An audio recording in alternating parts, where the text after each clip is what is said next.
Hello, Cambridge High School class of 1980. The class with the hottest girls in high school history. Man, those girls were hotter than flannel sheets. This is Joe checking in. I left Ohio for good about 20 years ago because Ohio was a little too boring for me. In fact, my parents once gave me a book called Remarkable Ohioans, and there was no one in it. Well, when I was a young man, I did pretty good with the ladies until I talked to them. Then I would see the back of their head as they were walking away from me, and I would think, dang, I should just pretend to be a mute. I'd do a lot better. You know? I don't talk. Get it?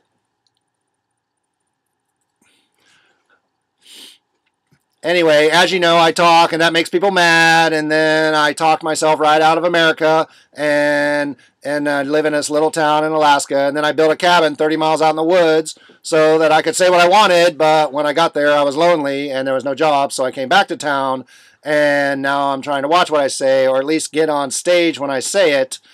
When I really want to say something, I go up on stage, and then I can say, I'm not really saying this, it's a show. And as you know, I graduated valedictorian, but that turned out to be a bit of a curse because when I was, I thought it meant I was smart, but really I was young and dumb, and everybody else was working hard and going to college, and I thought I was smart and would just figure something out, and basically ended up a homeless person, albeit a smart homeless person. And then I got married about 2 years ago. I know it's hard to believe, but I met a lady. She was on my tour. I was a tour guide, and she liked my talk. She said that she and the other people on the tour couldn't believe what I was saying. And because I would say stuff like, Haines, this little town I'm in, Haines is notable for not having much. No Pizza Hut, no McDonald's, no Subway, no Starbucks, no shopping mall, no movie theater. It's a great place to live if you don't like to work because there's no jobs here. And then I had this other joke I used to do. In Haines, when they do a raffle to raise money for the cheerleaders or the fair or the widows and orphans or something, the prize is always a gun.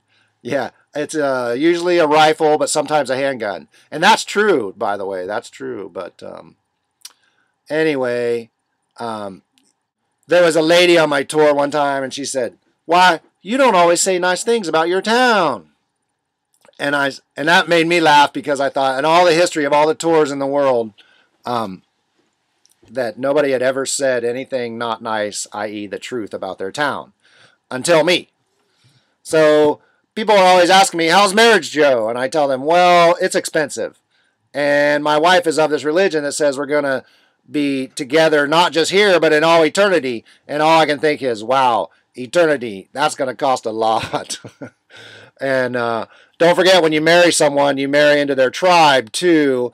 And I got along good with my mother-in-law until I told her that the problem with my wife was that she raised her. That's a joke. Seriously, that's a joke.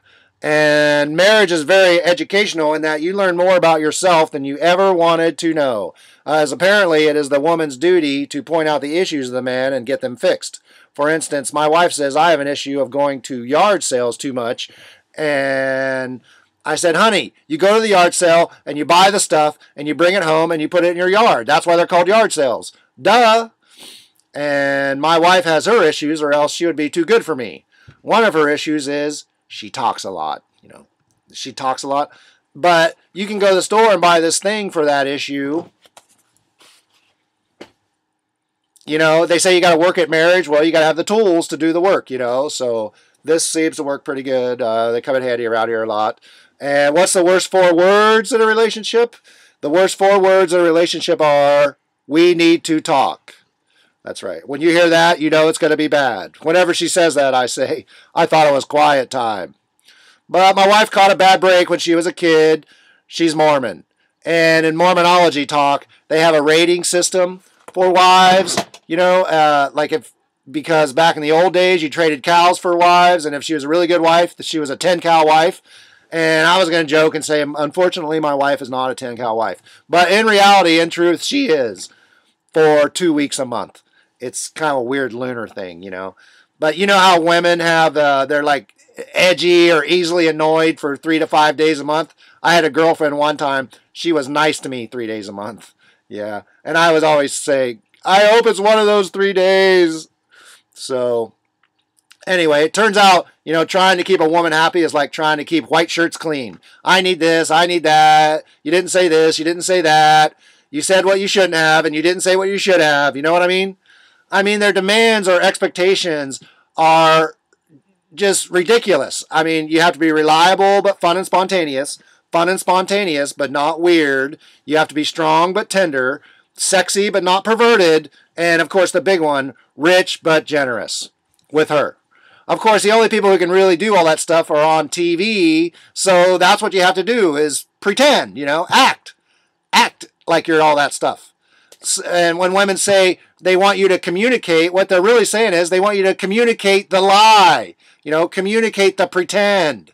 If they're in their pajamas all day because they're too lazy to put on some nice clothes, you say, I love the pajama thing, honey. It's different and it's cool. And if they cook something terrible, you say, it's the best thing you ever ate. And if they don't like to cook, you just cook for yourself and say you really enjoy cooking. Communicate the lie. That's what makes a marriage work. Of course, what everyone really wants to know about is the sex. Come on, you think about it. It's biological. How could you not? And you know what? As long as people like sex more than dying, there will be an increasing population. Well, I think I'm doing pretty good. It's not like I need Viagra or nothing. But I do think that she needs the opposite of whatever Viagra is, the anti-Viagra, Antagra. I wish you could go to the store and get that. And speaking of sex, they didn't teach this in school, but it seems that when you're in your 20s, you want to have sex 3 times a day. In your 30s, you want to have sex twice a day. When you're in your 40s, you want to have sex once a day. And when you're in your 50s, you want to have a nap once a day. And when you're in your 60s, you want to have a nap twice a day. When you're in your 70s, you want to have a nap 3 times a day. And when you're 80s, it's kind of the abyss.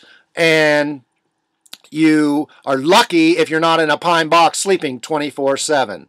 But really, the bottom line seems to be women want a carefully crafted lie that they can believe in. Never tell the truth in a relationship. No, wait, that isn't what I meant to say. No, forget that. I mean, what I was trying to say is what makes a marriage work is apathy. You just got to not give a shit about their issues, and hopefully they don't care about yours. Marriage is like golf, you got to manage the expectations. You're not going to shoot under par every time, and it's fun when the ball goes in the hole. Yeah, that's it.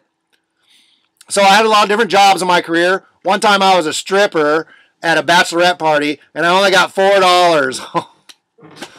But I have a good show, people. I did have a good show. I had a good show that night. They were cheap alcoholics, and that, anyway. But now I wonder that I'm 50, if I could be a stripper for some 80-year-old women, and they think I was the super hot young thing, the best thing they ever saw. But that's not an image I want to leave you with, obviously. Once I was a kayak tour guide, and I used to drive the bus by this river, and there was always people fishing in the river, and I'd say, the people fishing are Canadians. Canadians get up to about 275 pounds and live approximately 75 years, and mate for life usually, and have on average 1.7 offspring. Canadians talk funny and smell like salmon. Canadians' diet consists mainly of fish and beer, so if you have beer, keep it in the cooler. If a Canadian smells it, they might get aggressive. And sometimes there would be a Canadian person on the bus, and they would say, "You can't say that! I'm from Canada!" And the Americans would think that was hilarious. They loved that when the Canadians got dignified. And like one time I wrote a book. I wrote one book in my life. It's called You Make Me Want to Get a Job. Poems by Pizza Joe. Did like 300 copies, and they're all out there in the thinkosphere somewhere. I don't know. Anyway, I was pining over this girl, and I said, I would get a job for her, and I was like, you make me want to get a job. And I was like, oh, that's brilliant. I got to write that down. And then I got a whole book out of it, and that's it. Anyway, that's my show. I love you guys. I wish I was there. I promise to come when I'm 100. Thank you, Betsy and Melinda, Betsy Law and Melinda Dyer. You guys are wonderful for putting all this together. And bye.